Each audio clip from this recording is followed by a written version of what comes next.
Napansin mo ba bro na kapag masyado kang nagpapakita ng effort sa babae, parang lalo siyang lumalayo. Pero kapag chill ka lang, bigla siyang nagiging curious, naghahabol, at parang gusto ka pang i-please. May sikretong psychological dyan, ang tawag, reverse seduction.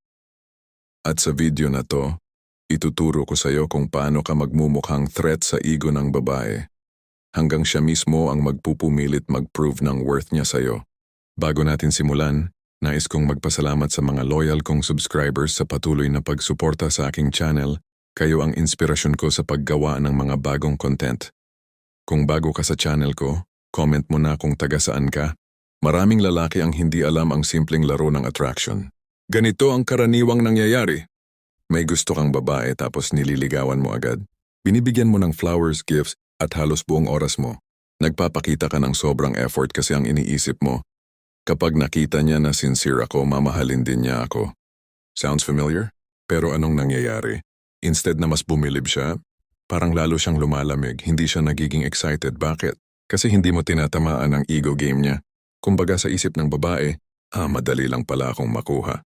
Nasaan yung challenge? At kapag walang challenge, nawawala ang thrill.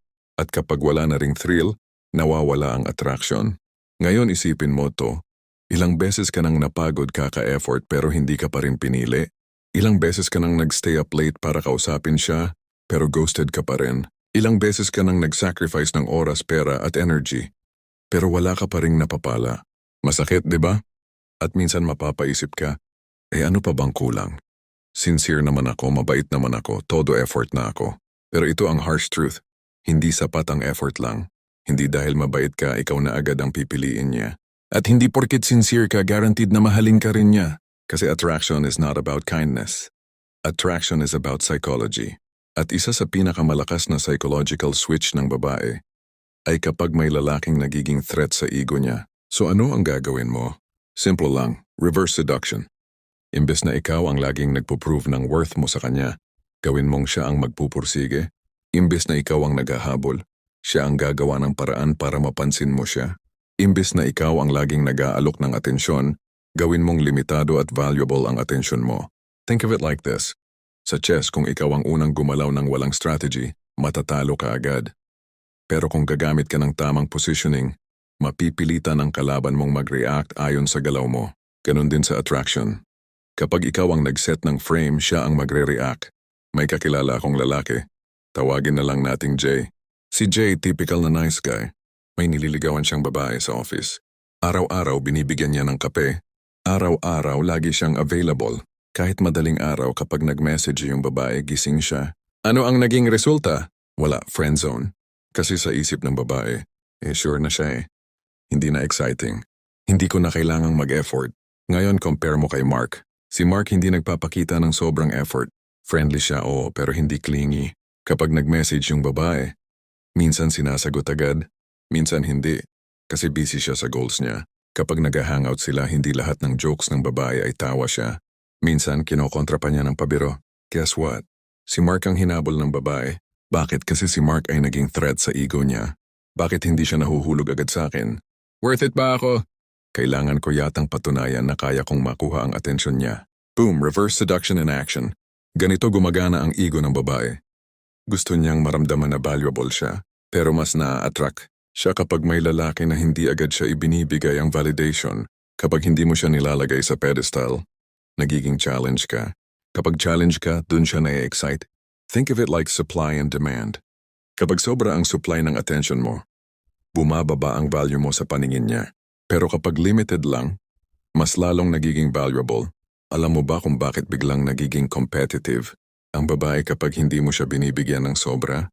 At bakit minsan, kahit hindi kanya gusto noon, bigla niyang ginagawa ang lahat para patunayan ang sarili niya sa'yo? Maraming lalaki ang pare-pareho ang pagkakamali. Nagiging predictable.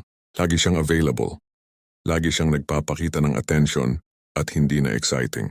Nagbibigay ng sobra, gifts, effort, attention, sobra sa point na hindi na siya kailangan mag-effort. Nakadepende sa response ng babae. Kapag hindi siya pinapansin, nagiging insecure agad. Resulta, nawawala ang attraction, nawawala ang challenge, nawawala ang spark. Ang ego ng babae ay nagtatry lang mag-compete kapag may challenge. Kung wala, parang laging panalo ang lalaki, kaya nawawala ang thrill. Ngayon isipin mo ang senaryo na ito. Si Alex ay typical na nice guy, todo effort sa babae. Laging available, laging nagpa-flatter. Pero kahit anong gawin niya, hindi rin siya pinapansin. Bakit? Simple lang. Hindi niya na-challenge ang ego ng babae. Hindi niya pinaparamdam sa babae na kailangan niyang patunayan ang sarili para makuha ang atensyon ng lalaki. Ngayon isipin mo si Daniel.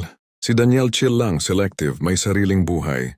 Minsan lang nagre-reply sa message ng babae, minsan hindi. Pero kapag nagkita sila, confident siya, may boundaries, at hindi agad nagpapakita ng sobra. Resulta? Ang babae mismo ang nagiging competitive. Siya ang nag-i-effort. Siya ang nagpo-prove ng worth niya. Ito ang magic ng reverse seduction. Kapag ginawa mo ito ng tama, hindi ka na magpupursige. Siya na ang gagawa ng effort para patunayan ng sarili.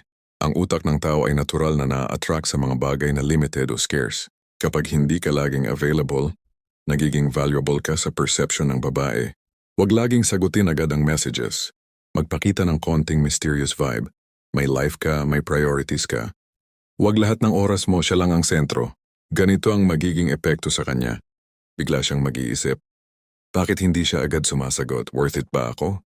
Doong nagsisimula ang competition at siya mismo ang maghahanap ng paraan para makuha ang attention mo. Bakit exciting ang konting resistance? Kasi ang utak ng babae, kapag may konting challenge, nag-activate ang dopamine at reward system. Kapag laging oo ang sagot mo sa lahat, wala siyang thrill. Minsan magbigay ng playful contradiction. Huwag laging agree sa lahat ng gustong gawin niya. Ipakita na may standards ka, may boundaries ka, magkakaroon siya ng urge na patunayan. Kayang-kaya ko itong i-convince siya. Hindi mo siya hinahabol. Pero siya ang nagpupursige para makuha ang approval mo. May lalaki akong kilala, si Carlo. Si Carlo ay hindi agad pumapayag sa lahat ng plano ng babae. Minsan nag-aalok siya ng ibang ideya. Minsan hindi sumasama sa bawat outing. Resulta? Ang babae nagiging mas proactive, nag-i-initiative, at nagiging mas interested. Ang utak ng tao ay sensitive sa social validation at status. Kapag nakikita ng babae na may sarili kang buhay, kaibigan, achievements o respect mula sa ibang tao, nagiging attractive ka. Ipakita na may buhay ka at hindi siya lang ang sentro mo. Magkaroon ng sariling goals, activities at ambitions. Huwag brag, iparamdam lang naturally sa conversation. Mag-iisip siya, wow, may sarili siyang buhay at hindi ako ang sentro.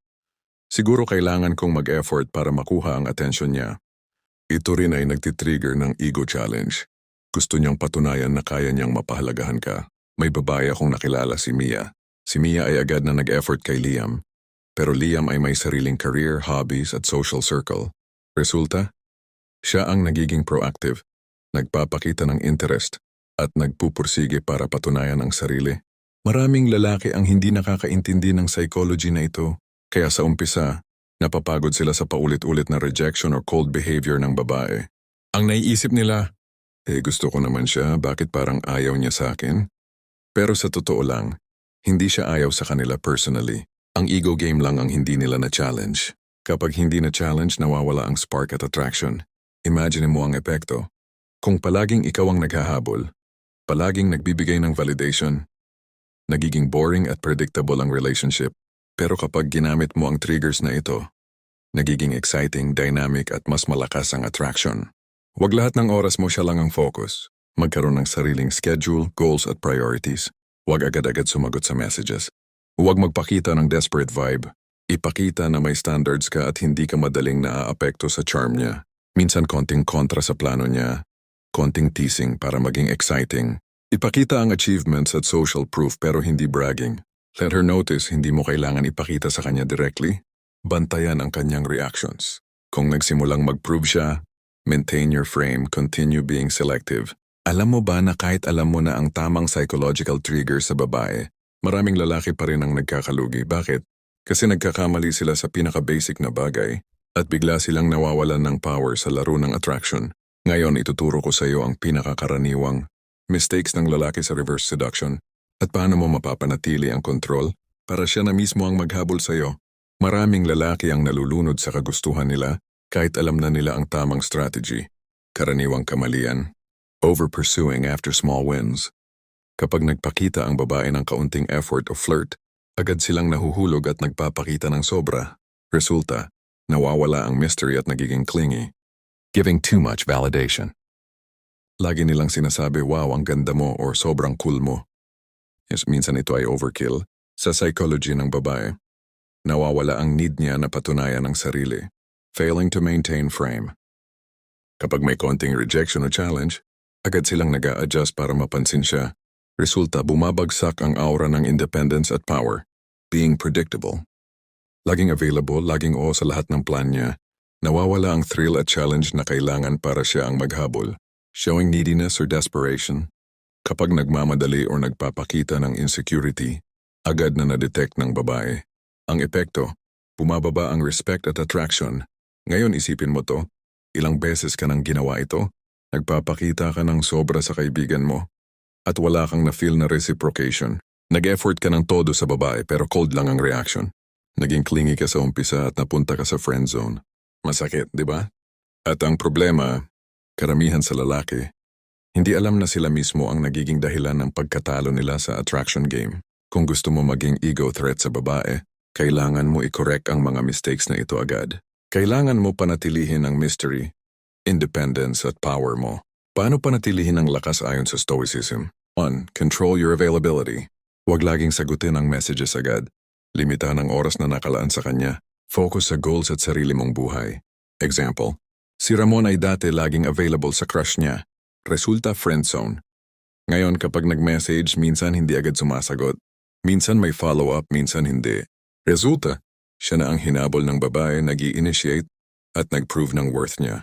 2. Give validation sparingly. Magbigay ng compliment kapag deserving. Huwag sobra-sobra para hindi mawala ang challenge. Let her feel like she needs to prove herself para makuha ang attention mo. Psychology tip. Kapag sobra ang validation, nawawala ang dopamine spike sa utak niya. Kapag controlled, mas exciting at rewarding ang bawat interaction. 3. Maintain your frame. Huwag agad mag-adjust sa mood o desire ng babae. Panatilihin ang aura ng independence kahit may konting rejection. Ang frame mo ang nagde-define ng dynamics. Example, si Leo ay dati madaling ma-offend kapag cold ang babae. Ngayon kahit minsan hindi siya pinapansin, chill lang siya, nagpo-focus sa sarili. Resulta, ang babae na mismo ang naghabol nagpapakita ng effort at interest. Quiz room, introduce unpredictability. Huwag laging predictable ang schedule at responses. Minsan mabilis sumagot, minsan hindi. Magpakita ng konting mystery sa bawat interaction. Nagiging exciting ang bawat chat or date. Ang babae ay nagsisimulang mag-invest ng effort kasi hindi predictable ang reward. Thanking eliminate neediness. Ipakita na hindi mo kailangan ng validation niya. Confidence at independence and desperate gestures. Ang aura mo ay parang prize. Siya ang kailangang magpursige para makuha. Example, si Max ay dati clingy at laging naghahanap ng attention. Ngayon, nag-focus siya sa career at hobbies. Hindi laging available. Resulta? Ang babae na dating cold ngayon proactive na nagpapakita ng effort at interest. Kapag ginawa mo ito ng tama, na-i-activate mo ang ego threat at siya na ang nagiging proactive. Kapag ginawa mo mali, lagi ka lang malulugi emotionally at psychologically. May kwento ako. Si Tony ay dati na over-pursue ang babae. Cold ang response. Ngayon, sa bagong approach niya, hindi agad nagre-reply sa messages. Nagpapakita ng independence at controlled ang validation. Resulta, ang babae ang naghabol, nagpapakita ng effort at nag-prove ng worth niya. Bro, alam mo ba na kahit na nai-activate mo na ang ego ng babae at siya na mismo ang naghahabol, marami pa ring lalaki ang nagkakalugi sa long term? Bakit? Kasi nawawala ang tension, nawawala ang challenge, at bigla na lang nagiging boring ang dynamics. Maraming lalaki ang iniisip na kapag nakuha na nila ang atensyon ng babae, tapos na ang laro, nagiging predictable, nagiging clingy, nagiging available 24/7. Resulta, nawawala ang attraction kahit dati excited siya. Example, si Jake dati nakaka-attract ng babae sa pamamagitan ng scarcity at challenge. Pagdating sa long term, laging available, laging yes sa lahat, at laging sumasabay sa mood ng babae. Resulta, nawawala ang spark, nawalan ng challenge, nawalang tension. Ngayon isipin mo bro, maraming lalaki ang na-frustrate sa long-term connections dahil hindi nila na-maintain ang power at mystery. Kahit active at attractive ka sa umpisa, kapag predictable ka na sa long-term, mawawala ang ego challenge ng babae. Ang mindset ng lalaki sa ganitong sitwasyon, ginagawa ko na lahat. Bakit parang wala pa rin siya effort? Pero ang problema, siya nawalan ng sense ng need to prove sa babae at nagiging automatic ang kanyang attention. Kung gusto mong panatilihin ang attraction sa long term, kailangan strategically maintain tension at challenge sa bawat interaction. Paano panatilihin ang long-term dynamics? 1. Controlled availability. Huwag maging predictable sa oras at attention, kahit matagal na ang connection. Huwag gawing 24/7 ang presence mo. Ipakita na may sariling buhay at priorities ka. Example, si Ramon at si Lara ay nagkakilala sa office. Sa umpisa, si Ramon ay selective kaya nagpakita effort si Lara. Pagdating sa long-term, laging available si Ramon. Nagiging boring at predictable. Ngayon, kapag controlled ang availability, nagiging proactive ulit si Lara. 2. Maintain playful resistance. Hindi ka laging oo sa bawat suggestion niya. Magpakita ng slight resistance at playful contradiction. Nagbibigay ito ng challenge at nag-i-ignite ng dopamine sa utak ng babae. Example, si Marco kapag may plano ang babae na hindi niya gusto, mag-offer ng alternative. Resulta, ang babae na dating passive, nagiging proactive at nag-i-initiative. 3. Keep showing value naturally. Long-term, ipakita ang sariling achievements, respect sa iba, at confidence.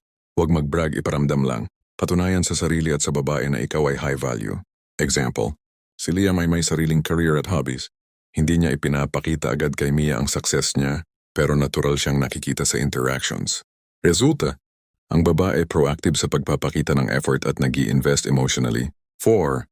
Gamify the interaction. Ipakita na may stakes at reward sa bawat interaction. Mag-set ng playful challenges or inside jokes na kailangan niyang engage. Panatilihin ang fun at excitement kahit matagal na ang connection. Psychology. Ang utak ng tao ay responsive sa game mechanics. Kapag may challenge at reward, mas nagiging engaging ang dynamics. Think. Periodic mystery reset. Minsan magbigay ng konting surprise or hindi inaasahang behavior. Huwag laging predictable sa tone, schedule, o reactions. Ito ay nagre-refresh ng interest at nagbabalik ng ego challenge. Example, si Jake minsan nagpunta sa bagong hobby at na-share niya kay Maya casually. Resulta, nagiging curious siya at gusto niyang i-prove ang worth niya para mapansin si Jake. Agitation, deep dive sa long-term mistakes. Maraming lalaki ang hindi nakakaintindi na ang attraction ay dynamic, hindi static. Predictability kills challenge. Over-availability kills tension. Lack of resistance kills intrigue. Kapag nangyari ito, kahit dati nag-e-effort ang babae, mawawala ang spark. Kailangan mong panatilihin ang ego challenge at mystery para siya na ang magpupursige. Ngayon, ipapakita ko sa iyo ang ultimate execution at paano mo i-apply lahat ng natutunan para siya na mismo ang magpupursige, mag-prove ng worth niya at manatiling interesado sa iyo sa kahit anong stage ng connection. Maraming lalaki ang nahuhulog sa halfway point. Alam na ang triggers pero hindi ma-execute consistently. Naipapakita ang value pero nagiging predictable sa long term. Naiiwas ang mistakes sa umpisa pero bumabalik after weeks or months. Resulta, nawawala ang power at attraction. Ang babae nagiging passive, nawawala ang challenge, nawawala ang ego game.